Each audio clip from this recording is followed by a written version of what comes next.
जय शंभु। आमे दांत को सुरक्षा देवाई पूर्व अनेक गुड़े वीडियो तैयारी करछे आपण माने मते देखिचंती आपण माने मतामत रखिचंती आमे अनुमान करूचु आपण मध्य एही वीडियो रु अनेक गुड़े लाभ पाइथिबे। आज सही परी दांत को सुरक्षा देवाई कि आउ गोटे टिप्स जानिबा।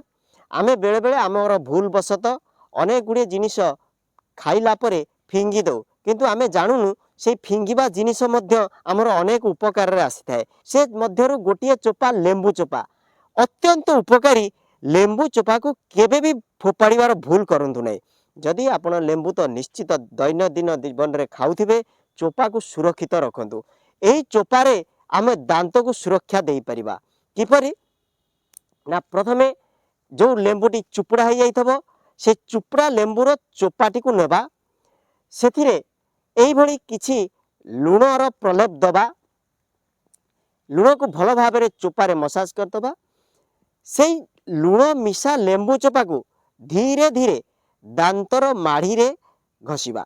दांत सारा मध्य घसीबा ऊपर पट तल पट कल दांत मझी दांत आराम से 10 रु 15 मिनिट दैनंदिन सकाळे ब्रश न करिकी ब्रश टूथपेस्ट व्यवहार न करिकी ए लेंबू चोपा और लुण को दैनंदिन जीवन रे आपण शामिल करांतु।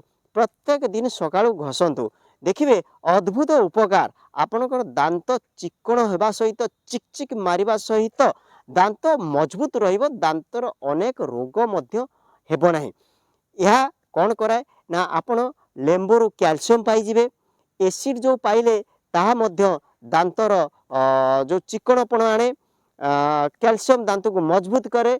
सोडियम मध्य पाइले लुणरू तेणुकरी आपण सुरक्षित रखिबा को दांत को ए लेंबू चोपा ही यथेष्ट।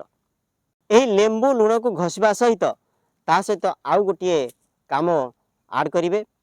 प्रत्येक दिन राति रे खाई की सोइबा पूर्वरु अल्प उषुम पानी नेबे। से उषुम पानी रे सामान्य फिटिकिर को से उषुम पानी रे पकई देबे। भल कि गोलई देबे। बहुत अल्प नेबे अधिक नेले पाटी कषा हो जिवो। 3-4 थर 5-7 थर हो पछे आराम से धीरे धीरे भल कि कुळु करिवे।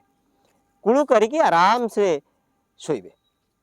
एही भली हेल्थ रिलेटेड वीडियो अधिक रु अधिक देखबा पाई प्रथमे आम चैनल को सब्सक्राइब करंतु, लाइक करंतु, निजर मतामत मध्य दियंतु।